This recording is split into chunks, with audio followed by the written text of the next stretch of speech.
Здравствуйте.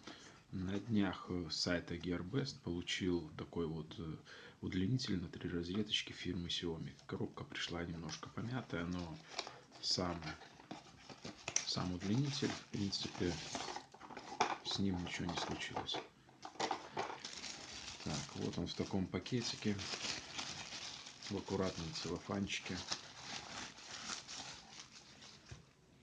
Резиночками стянут кабель.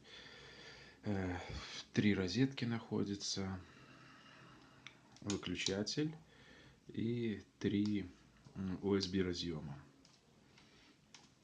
То есть, в принципе, единственным недостатком для нас, я считаю, это наличие такой вот китайской вилки.